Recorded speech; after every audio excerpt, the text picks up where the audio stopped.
Good afternoon, Chairperson. Good afternoon, colleagues. Chairperson, this one is for the Minister. On the 29th of January, you said if President Ramaphosa had to issue a warning to the Rwandan forces, stating that hostilities against the South African National Defence Force would be considered a declaration of war, then the catastrophe could have been averted. Are you saying that the President neglected his duty by not sending that warning to the Rwandan President and their forces? Then also, General, we deploy our young men and women, our soldiers, into Africa to go and do peacekeeping. And, so besides giving them guns, we have some very sophisticated weapons. There's the Oryx transport helicopter, can hold up to 19 people. Get them out of danger situations very quickly. Did we have that? Then there's the Roy Falk attack helicopter. And obviously, we know there's no peacekeeping mission. They're fighting M23 rebels. They're at war there. There's no peacekeeping there. People are attacking them, killing them. And we've got at least 8 out of the 46 Roy Falk attack helicopters that still work, General. And then there's some very sophisticated drone equipment, the Seeker 400, designed to perform tactical reconnaissance and surveillance in threat situations. We're sending people to war. Do we provide the air cover, the equipment, so that they can fight that war? Then there's also the Cheetah C-RAM. It's a counter rocket, artillery, and mortar C-RAM system. Detects and destroys incoming threats.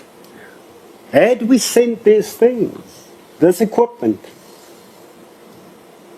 we could very well have saved the lives of our young men there. But we didn't. We sent them there to die.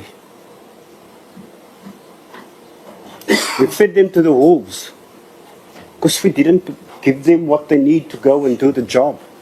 There's no peacekeeping there. There's a war there. M23, don't ask, are you at war with us? You're a threat to them. So why didn't we send these things? Why didn't we send this equipment, this sophisticated equipment that we spend millions of rands, billions of rands? We give them now billions of rands to develop stuff, but we don't use it. We sell it. That guy sleeping over there, next to you, General. Please wrap up, Honorable Member. He's in defense, he's sleeping. Thank you very much, Chairperson. He was sleeping. Thank you. You see why our people get killed there? You sleep. Your speaking time is over. Please proceed. Thank you, Chairperson. Chairperson, we all know that these fightings are to get to the actual mineral wealth within that area. And we all know the forces involved. It's a long-standing war coming on. The vocabulary they use now of a peacekeeping is contradicted by statements that speaks about peace enforcement. Now, if you enforce peace, in other words, you want to enforce something that is not there, obviously you must use these strong arm tactics, resulting then in a subsequent war. Now, it would appear that President Paul Kagame is hell-bent to expose South Africa as being involved in the heart of this war. He said yesterday on CNN He said the people who are benefiting from minerals in Congo more than anybody else are South Africa and these Europeans who are making noise about it. That's the first point. We want to know, why then is it that South Africa finds itself for so long in that area, while the Congo is a member of the East Africa community, surrounded by powerful armies, like your Kenya, your Ugandans, and all those type of armies, even Rwanda, that's got powerful. What are we doing there? What are we protecting? Are we using our boys, our soldiers, to protect the business interests of powerful, prominent South Africans? Are we using people, are we hell-bent to send them to their death to protect the mineral wealth that prominent figures protect in that area for their own benefits? That's a question. That's a serious question, central to this entire argument, because it is senseless. We don't understand why we are sending troops for peacekeeping and it results into war and our boys are dying. Secondly, the distortion, Chairperson, of the hoisting or the raising of the white flag that we've all seen on social media and in media reports. We all know, we are not fools. We know if you hoist a white flag, you do surrender. Yes, you do surrender. It's in a war. You cannot raise a white flag just to say, oh, we are here. Or come fetch your weapons here, as has been said. It is a token of surrender. It brings us to the point that we ask, are our soldiers effectively and efficiently armed for the type of combat that they are involved? Then the answer is no. If the answer is yes, 14 of our guys would not have died. The answer is yes, they are not adequately armed, trained, and equipped. And this is why they have died at the hands of those guys, of those gangsters, and those that are hell-bent to get us out there. Last question, Chairperson. Is the fact that I want to know, why is it that South Africa must always play a big brother in the entire Africa? Yes, we are a powerful nation, we have a powerful economy, and we have powerful interests all over here. But why is it that we must always play big brother if there are capable and competent armies all over? We, Chairperson, in closing, speak on behalf of the nation, and we say we are disappointed, disgusted in what has happened there. We express our condolences, our sympathies towards the families of the bereaved. We trust that God, through His Holy Spirit, will comfort the bereaved and their children. But we demand here this afternoon that we say an in-depth investigation must happen, and we must get to the bottom of this. And if people are not capable to lead military missions or even political missions, then heads must roll. It is inevitable that the political office overseeing this, they cannot account. We've seen here now this afternoon, the reports coming out. They cannot account. We will demand that heads must roll. Thank you very much. Thank you. Thank you, Chair. Chair, just as an aside, not all white people look the same and think the same. It happened to have been Mr. Chris Hutton, my colleague here, who asked you that the chair should not speak for 20 minutes. But I did happen to agree with that, because we as members should have the right to have enough time to speak. But in seriousness, Chair, I'm holding here in my hands a file which contains the reports, the legacy reports, since 2015 of what had been told to the Chief of the South African National Defence Force, also the current Chief's predecessor, and the various ministers, that the SANDF is not in a position to carry out an offensive mandate in any country in Africa, that the SANDF is collapsing. Now, it's taken a year for the Chief of the South African National Defence Force, General Mpoponya, to come to our committee. We've asked many times, he never dignified us with his presence. it had to take 14 of our SANDF soldiers to die for him to come here. We told the Minister of Defence and Military Veterans, the SANDF is collapsing. We cannot carry out an offensive mission in the DRC. Here are my 3 questions. Why are you Minister? And why is the President lying to us about the nature of the operation that we have in the DRC? It is not a peacekeeping mission. It is an offensive mission, and it is defined as such by the SADC. Therefore, you knew that our soldiers were going to be shot at, and you knew that you're sending our young men into the DRC to die in the killing fields of the DRC. You did not have the ammunition, you did not have the supplies, you do not have the money to have sent them, but you sent them to die for the mineral wealth that is being looked after, the mines that are being looked after, that belongs to Cyril Ramaphosa, his family, and his friends. On all sides, we have a defense of the mineral wealth rather than for the people of the DRC. That is my first question. My second question, Minister, and the Chief of the South African National Defence Force. When are you going to bring our soldiers back? Are you bringing them back now? And explain to us how you are going to bring them back. And my third question, why do you disrespect us? And why do you disrespect the South African nation with this pitiful little report that contains hardly any information, that doesn't address the issues that needed to be addressed here this afternoon? Stop disrespecting us. And lastly, when are you Minister? Are you pointing your finger? No, I'm just pointing to the Minister. Okay, let me leave my hands down. When are you Minister? You get threatened easily, Minister. When are you Minister?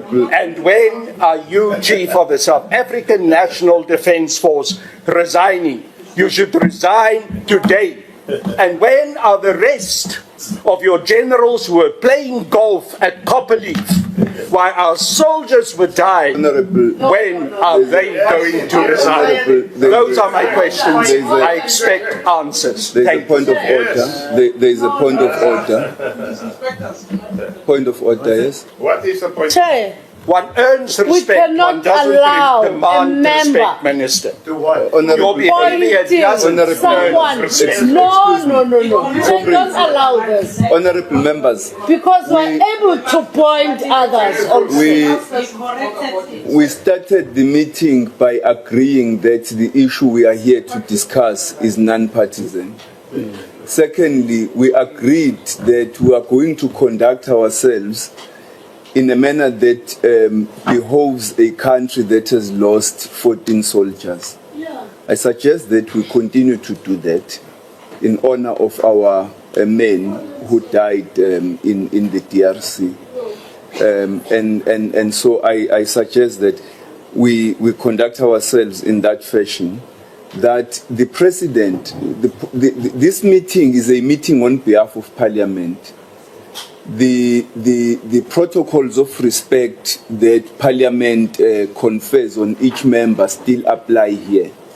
And so the President must still remain the President, Mr. Ramaphosa, or Honorable President or Honorable Ramaphosa, so that we don't raise tempers unnecessarily. It then doesn't assist us to get the answers that we are looking for. Honorable Hattie. Thank you, Honourable Chair. If let's get this out of the way. The only person in this meeting who initially referred to the fact that this appears this is a peacekeeping mission is the minister. Now, we all know it's not. The peacekeeping portion of the narrative that goes out is to appease the nation. What did the president order? He ordered to support and assist the government of the DRC in its effort to neutralize illegal armed groups and negative forces in the conflicted areas of the DRC, thereby ultimately restoring peace and security. Ultimately. The order is to go down, hunt down, kill and disarm these people. That's offensive. So I would like to know who advised the minister that this is a peacekeeping mission. And I suppose the president in signing this order was also advised the same. So I would like to know that in the light of our ill-preparedness for what we had to face in the DRC, no air support, no close air support, very limited logistical support, very limited medical support, and that's why we sit in this situation where we are today.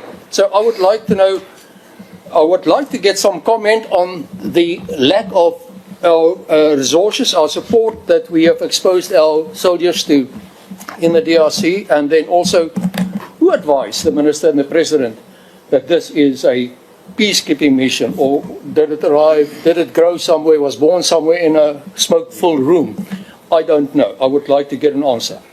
Secondly,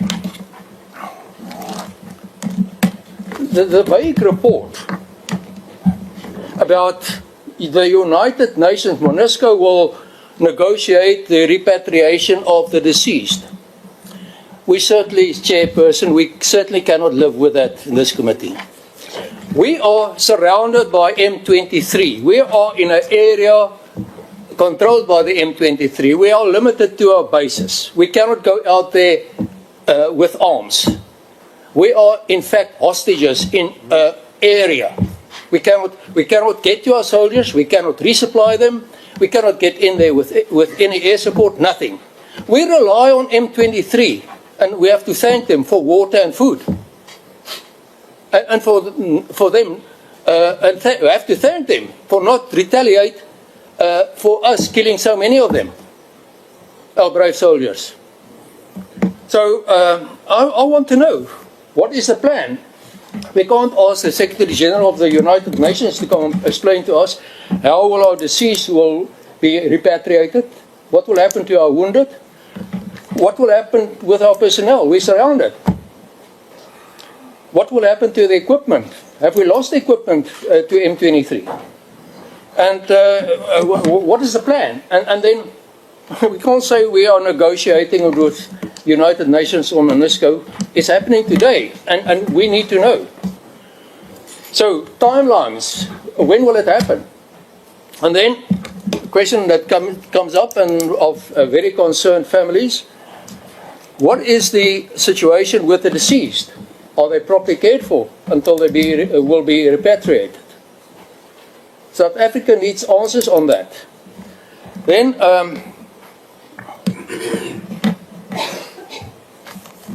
the root, let's address perhaps in this session also the root problem. And I don't believe that the minister was informed or the president was informed. What is the root cause of our problem? Chair, that is over more than a decade, the defunding of the SANDF. We don't maintain our equipment, we don't preserve them, we don't modernize, we sell the old equipment. Our equipment that we have to use, and when we mobilize, sit in stores without proper preservation. It cannot be used, they are rusting away.